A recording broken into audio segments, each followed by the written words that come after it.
Assalamualaikum warahmatullahi wabarakatuh. Perkenalkan, kami dari kelompok 7 akan mempresentasikan tentang pendeteksian kecurangan berbasis data. Sebelumnya, perkenalkan anggota kelompok kami. Yang pertama, saya sendiri Alkifa Wahyuning Tias, yang kedua Tia Ayu Marita, yang ketiga Disa Wahyu Fitria, yang keempat Istin Eka Fauzia, dan yang kelima Wibowo Ari Sumanto.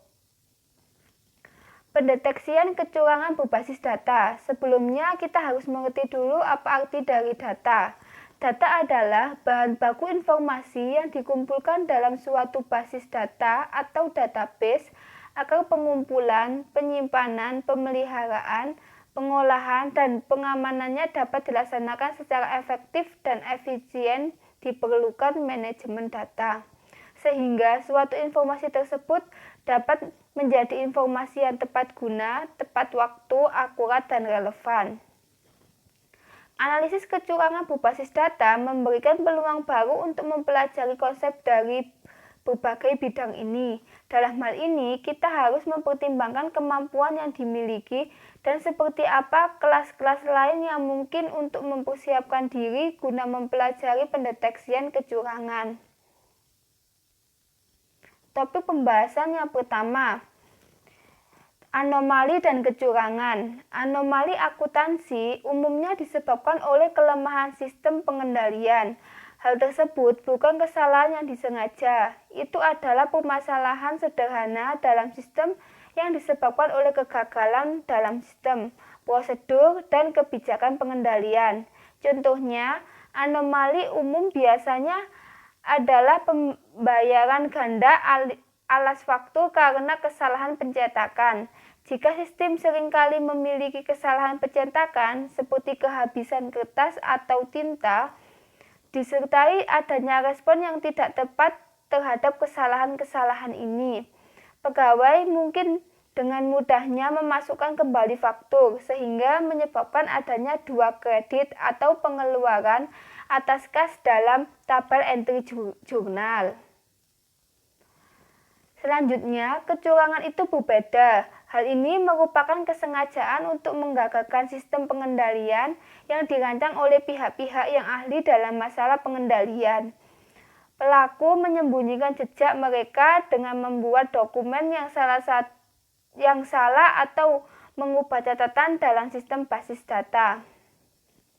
Kemudian, bukti kecurangan dapat ditemukan dalam berbagai transaksi, terkadang hanya satu atau dua. Bila dibandingkan dengan penyebaran ke seluruh rangkaian data, indikator kecurangan ditemukan dalam kasus tunggal atau area terbatas dari serangkaian data. Selanjutnya akan dijelaskan oleh teman saya. Sampling audit dan kecurangan. Sampling seringkali merupakan subjek dari keseluruhan bab dan bagian dari buku auditing. Itu merupakan prosedur analisis yang efektif untuk menemukan anomali yang rutin menyebar ke seluruh rangkaian data. Karena sifat kecurangan, sampling dapat mengurangi waktu investigasi. Sebaliknya, sampling biasanya merupakan teknik analisis yang buruk saat digunakan untuk menemukan jarum dalam tumpukan jerami. Proses analisis data.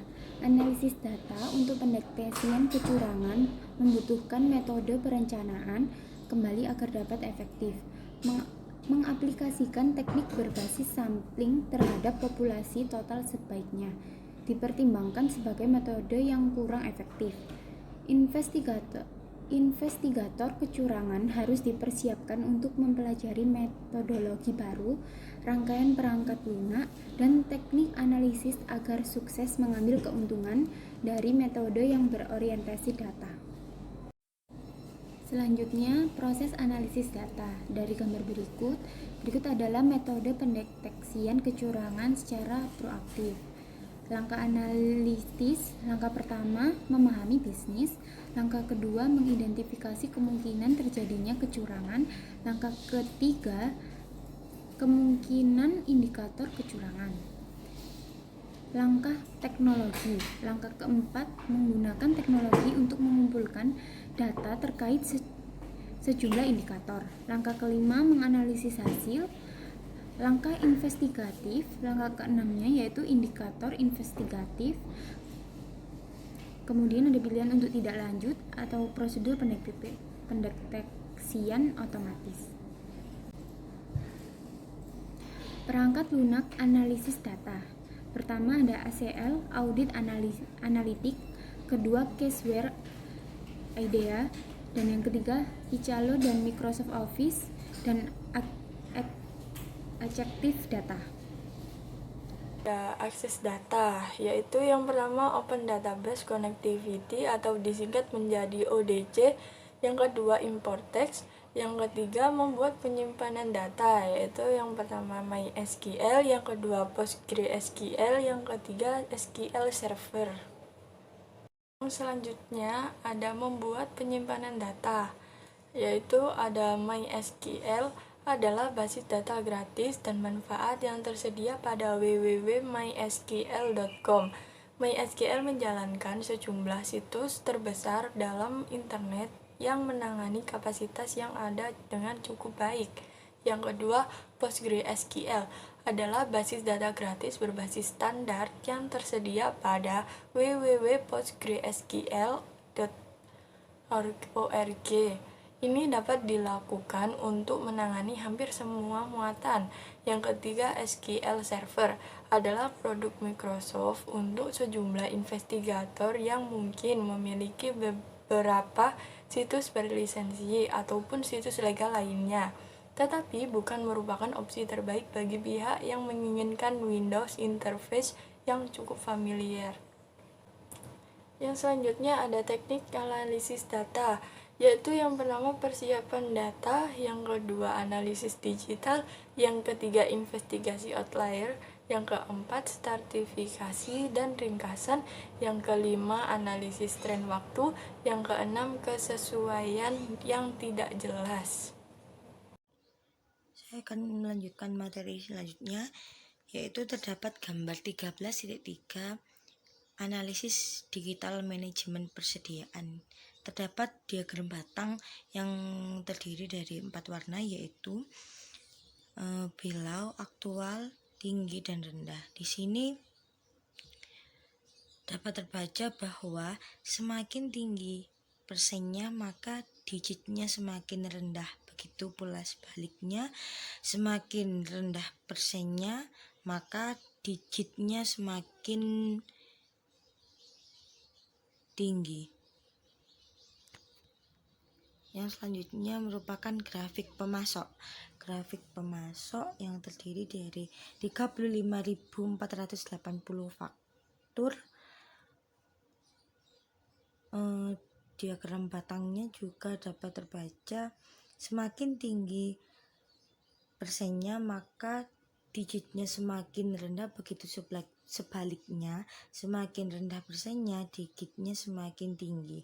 Untuk pemasok kedua terdiri dari 560 faktur yang diagramnya below.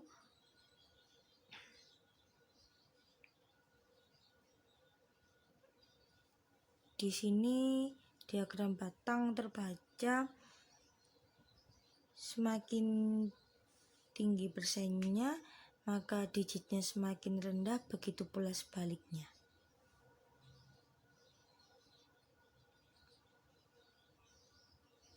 Pemasok 3 terdiri dari 11.023 faktur. Diagram batangnya below. Untuk persennya semakin tinggi persen semakin rendah digitnya. Namun di sini jika disatukan titik dari diagram tersebut maka hasilnya naik turun. Pemasok 4 juga seperti itu, terdiri dari 19.605 faktur. Semakin tinggi persennya semakin rendah digitnya, namun jika ditarik garis titik-titiknya terlihat naik turun. Analisis real time di sini membahas tentang investigasi berbasis data adalah salah satu model yang paling kuat dalam menemukan adanya kecurangan.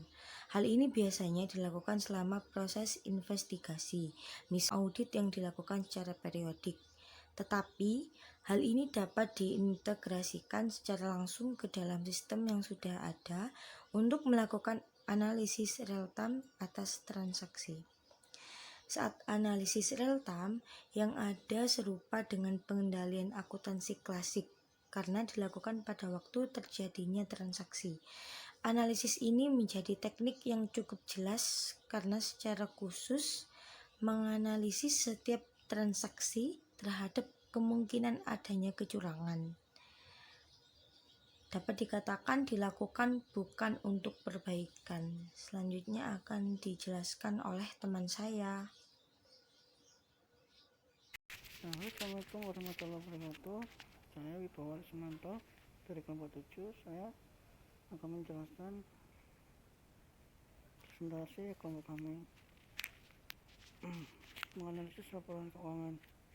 Analisis berbasis data pada ringkasan laporan keuangan untuk tingkatan yang juga sangat penting dan bermanfaat, khususnya dalam ringkasan laporan keuangan untuk tingkatan yang lebih tinggi juga sangat penting dan bermanfaat, khususnya dalam audit eksternal. Untuk memahami bagaimana perubahan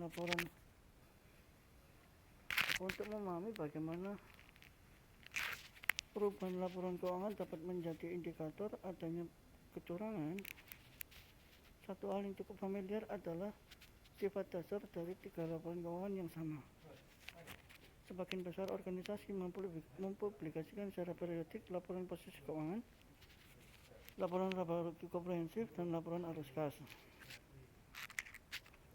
Laporan posisi keuangan, laporan laba rugi komprehensif, dan laporan arus kas. Laporan posisi keuangan adalah pernyataan terkait posisi keuangan. Laporan ini menunjukkan saldo aset, liabilitas, dan ekuitas dalam satu waktu.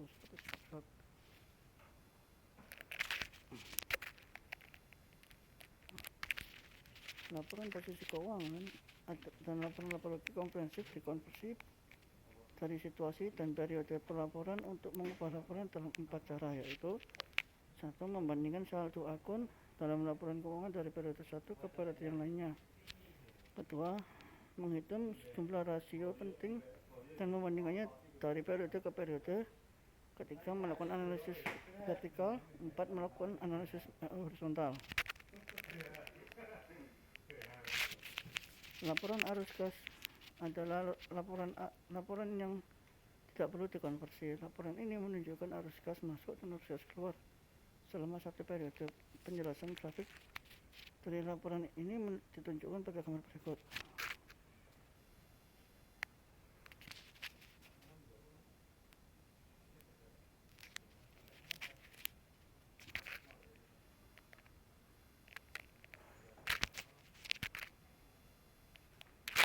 Demikian dari kelompok kami.